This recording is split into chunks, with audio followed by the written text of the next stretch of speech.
Hi hello നമസ്തേ. കഫ്ലിസിന്റെ പുതിയൊരു എപ്പിസോഡിലേക്ക് വീണ്ടും ഒരിക്കൽ കൂടി ഹാർദമായ സ്വാഗതം. അപ്പോൾ ഇന്നത്തെ നമ്മുടെ പ്രോഗ്രാം അല്ലെങ്കിൽ ഇന്നത്തെ നമ്മുടെ ചർച്ച എന്ന് പറയുന്നത് നമ്മുടെ ബിഗ് ബോസിന്റെ ഒരു പ്രൊമോ വീഡിയോ വന്നായിരുന്നു ഇന്നൊരു പാട്ട് വന്നു. പക്ഷെ ഇന്നലെ ഒരു പ്രൊമോ വന്നു. ഇന്നലെ തന്നെ നമ്മൾ എന്തൊക്കെയോ പ്രതീക്ഷിച്ചിരിക്കുന്ന ലുക്ക് കണ്ടപ്പോഴത്തേക്ക് ഫഫബയിലെ ലുക്കാണ്, MNMമിലെ ലുക്കാണ്. നമ്മളെ വീഡിയോ പറയാൻ വാക്കുകളില്ല. അത്ര അവസാനം ബിഗ് ബോസ് മറ്റേ ഒരു മീം ഉണ്ടല്ല, അമിതാഭ് ബച്ചൻ, ഷാരൂഖ് ഖാൻ ആരൊക്കെ വരുമ്പോൾ കുഞ്ഞച്ചല്ലേ ആളതോട്. അമിതാഭ് ബച്ചൻ അല്ലെങ്കിൽ രജനികാന്ത്, കമലഹാസൻ, പച്ചക്കുളം വാസു. സംഗതി എന്ന് പറഞ്ഞാൽ ഇത്രയും നല്ല, അതായത് പ്രത്യേകിച്ച് ഈ കറുത്ത ഷർട്ടും ഈ കറുത്ത കൈലി അതൊക്കെ ഉടുത്ത് വരുമ്പോഴത്തേക്ക് നമ്മൾ അത്ര ഡ്രസ്സിൽ ഇരിക്കുമ്പോ ഇപ്പൊ ഒരു ഫൈറ്റ് എന്നും പറഞ്ഞിരിക്കണ സമയത്ത് ഈ കണ്ടു നോക്കാം.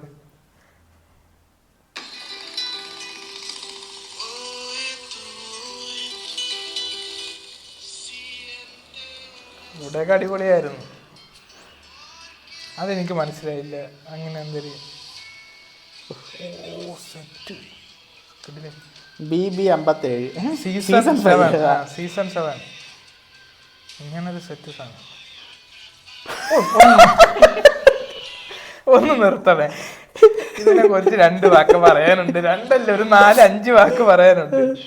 ഇത് ആരെയാണ് ഉദ്ദേശിക്കണെന്ന് വെച്ചാൽ 7 സീസൺ 7. ഇത് വീഡിയോയുടെ ഡയറക്ഷൻ ആരാണെന്ന് എല്ലാവർക്കും മനസ്സിലായി കാണുമല്ലോ.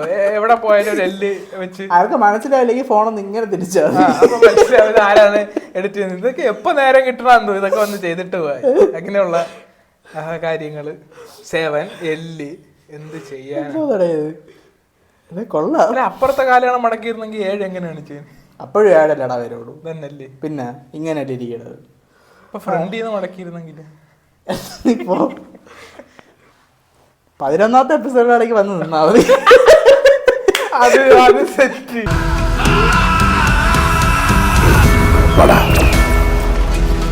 അല്ല, അടുത്ത 8ന്റെയൊക്കെ എങ്ങനെയുണ്ട്? 8നാണെങ്കിലും പണം യോഗമല്ലേ കഴിക്കേണ്ടി നോക്കി. ഇപ്പൊ ഡയറക്ടർ എല്ലാവർക്കും മനസ്സിലായി കാണും. പുറത്ത് പറയണ്ട. ഇത് ഷോട്ടുകളൊക്കെ തന്നെ കാര്യം. തോള് മനപ്പൂർവ്വം ധരിക്കുകയാണേ. അതൊരു ലുക്ക് വരുന്നു. റെഡ് കണ്ട എന്തൊക്കെ ഇത് 7 അല്ലേ? ഇവിടെ 7 പിന്നെ എല്ലാം റെഡില് കണ്ണ്. ബിഗ് ബോസ് റെഡ് കളർ ഈ പ്രാവശ്യം ഡേഞ്ചർ ആണെന്നാണ് പറയണത്. ആരൊക്കെ ആയിരിക്കും എന്നുള്ള കാര്യം നിന്റെ ഒരു പ്രതീക്ഷ ആരൊക്കെ ആയിരിക്കാം? എന്തായാലും ഒരു ഫേമസ് പ്രജുൻ മാഷ് കാണുമെന്ന് പറയാണ്. അതുപോലെ ഉണ്ണിക്കണ്ണൻ കാണുമെന്ന് പറയാണ്. ഉണ്ണിക്കണ്ണൻ കാണൂല, ഉണ്ടെങ്കിൽ അങ്ങനത്തെ ഒരു ഫോട്ടോ ഇടൂലായിരുന്നു. പിന്നെ ബിഗ് ബോസിന്റെ നിയമങ്ങൾ വെച്ചിട്ട് അങ്ങനെ ഇട്ടവരാരും വരാറില്ല. ഇതേ സമയത്ത് ഒരു തൊപ്പീര ഒരു സമയത്ത് ഉണ്ടെന്നൊക്കെ പറഞ്ഞിട്ട് പുറത്ത് വിട്ട സമയത്ത് പിന്നെ അവര് അങ്ങനെയൊക്കെ ചെയ്തില്ലെന്ന് അറിഞ്ഞൂടാ. പക്ഷെ എന്തായാലും ഒരു ഫേമസ് യൂട്യൂബർ ആരെങ്കിലും കാണും, ഉറപ്പായിട്ടും കാണും. പിന്നെ അവര് കാണുമോ? രേണു സുധി, അതായത് കൊല്ല സുധിയുടെ സാധ്യത വളരെ സാധ്യത ഉണ്ട്. പിന്നെ ഇതിലാരെ കാണും? പിന്നെ അങ്ങനെ സിനിമയിലുള്ള ആരെങ്കിലും ചെറിയ വേഷങ്ങളൊക്കെ ചെയ്യണ അത്യാവശ്യം നമുക്ക് പരിചയമുള്ള ആരെങ്കിലും ഒരാൾ കാണും. മണിക്കുട്ട അതുപോലെ ആരെങ്കിലും കാണും. അതുപോലെ പിന്നെ വരാൻ സാധ്യത ഉള്ളത് ഇങ്ങനെയുള്ള കുറച്ച് ബോഡി ബിൽഡർ. അത് ഉറപ്പായിട്ടും, അത് നിർബന്ധമാണ്. ബോഡി ബിൽഡർ എന്തായാലും കാണും. പിന്നെ അല്ലെങ്കിൽ ഒരു ഫെമിനിസ്റ്റോ അല്ലെങ്കിൽ ഈ പറഞ്ഞ കണക്ക് കുറച്ച് മറ്റെന്താണ് പറയുക ട്രാൻസ്ജെൻഡർ പോലത്തെ ആരെങ്കിലും ഒക്കെ കാണും. ഇതെല്ലാം സമൂഹത്തുനിന്ന് എല്ലാ ഇതുള്ള ആൾക്കാർ എന്തായാലും കാണും. എന്നാലും പ്രശ്നങ്ങളുണ്ടാകും. പിന്നെ ഈ പറഞ്ഞ കണക്ക് വളരെ ഈ പറഞ്ഞ എന്താ നമ്മളെ ഐക്യവും മറ്റേ എന്താണ് നമ്മളെ വിശ്വാസങ്ങളൊക്കെ കാത്തു സൂക്ഷിച്ച് നിൽക്കുന്ന കുറെ ആൾക്കാരുണ്ടല്ലോ, അവരിൽ ഒരാൾ കാണും.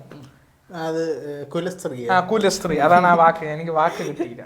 അങ്ങനെയുള്ള ആരെങ്കിലും ഒക്കെ കാണും. എന്നാലല്ലേ മറ്റൊരു പ്രശ്നങ്ങളുണ്ടാകും. പ്രശ്നങ്ങൾ ഉണ്ടാക്കാൻ ഒരു ഫെമിനിസ്റ്റും ഒരു LGBTQ സപ്പോർട്ടറും ഒരു കുലസ്ത്രീ ഉണ്ടെങ്കിൽ അത് പ്രശ്നമായി.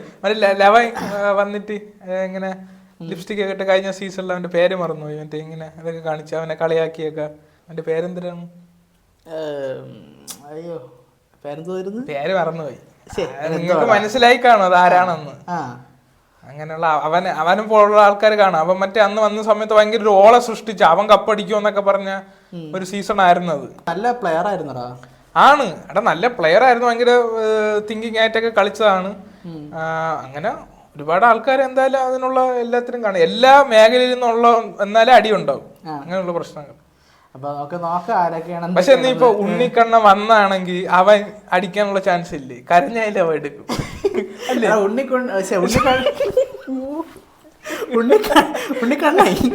പറ്റി കട്ടിയാണ് ഉണ്ണിക്കണ്ണ വന്നാലേ നമ്മളിപ്പോ എല്ലാരും സപ്പോർട്ട് ചെയ്യൂടാ. ക്യൂട്ട് തോന്നിട്ടേ അവന് കൊറേ ഹേറ്റേഴ്സ് ഉണ്ട്. ഉണ്ണിക്കണ്ണ വന്ന് ഞാൻ ആലോചിക്കണത്, ഞായറാഴ്ച ദിവസം ലാലേട്ടൻ മറ്റേ അവർക്ക് ഇട്ട് വഴക്ക കൊടുക്കാൻ വരുമല്ലോ. ഉണ്ണിക്കണ്ണ വന്ന് ലാലേട്ട വിജയണ്ണ പറഞ്ഞ ഉസുപ്പത്ത് ഗുമ്മണ്ടി എല്ലാവർക്കും ഇഷ്ടമാണ്. അവരെ കൊറേ പേര് കളിയാക്കിയിട്ടുണ്ട്. എന്നാലും ഒരു സ്നേഹമുണ്ട്. ആർക്കും അങ്ങോട്ട് പോയി ഉപദ്രവോ അങ്ങനത്തെ സംഭവം. ഈ പള്ളുവിളി വേണം, ചീത്തവിളി. ഈ ഇടയ്ക്ക് അവന്റെ കാര്യത്തില് മറ്റേ ഒരുത്തം വന്നിട്ട് വിജയുടെ ഫോട്ടോ ഒന്നും ഞാൻ കളിയാക്കിയ മറ്റേ മാമിതയൊക്കെ വന്ന് കമന്റ് ഇട്ടല്ലോ, ഐ ആം ദ വിറ്റ്നസ് എന്നൊക്കെ പറഞ്ഞു. അപ്പൊ അവൻ പറഞ്ഞു ഫോട്ടോ വരും, മറ്റേ സിനിമ ഇറങ്ങുമ്പോ വരുന്ന ടൈമിൽ വരും എന്നൊക്കെ പറഞ്ഞിട്ട്. അപ്പൊ എന്നിട്ട് അവൻ പറഞ്ഞ് നിങ്ങൾ ഫാൻസിന്റെ കൂടെ എന്തിനാണ് പറഞ്ഞത്? അപ്പൊ എന്റെ ഫാൻസ് അല്ല, അതെന്റെ സഹോദരി അച്ഛനമ്മമാരാണ് അത് എന്നൊക്കെ പറഞ്ഞ അവനെ നമ്മളെ ഫാമിലി ജെനുവിനാണ്. എന്നാലും നമ്മളെ പോലെ ആൾക്കാർക്ക് ഇവനെ അറിയാവുള്ളൂ. നമ്മളെ ഫാമിലി അല്ലെങ്കിൽ കുറച്ച് ഏജ്ഡ് ആയിട്ടുള്ള ആൾക്കാർക്ക് ഇവനെ അറിഞ്ഞുള്ളൂ. പക്ഷെ ഇവ വന്നു കഴിഞ്ഞാൽ അവരുടെ വോട്ടും കിട്ടാനുള്ള ചാൻസ് അവനുണ്ട്. അപ്പൊ ഉണ്ണിക്കണ്ണന് നല്ലൊരു ഓപ്ഷനാണ് വന്നാ അടിക്കാനുള്ള ചാൻസ് ഒക്കെ ഉണ്ട്.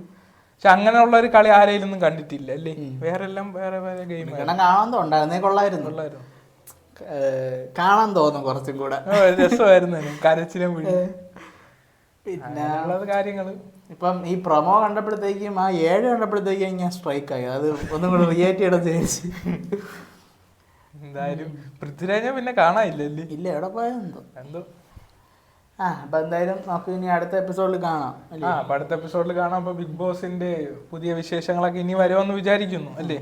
അപ്പൊ എന്തായാലും ഈ സാധനം വളരെ പ്രതീക്ഷിക്കാത്തൊരു സാധനമായിപ്പോയി.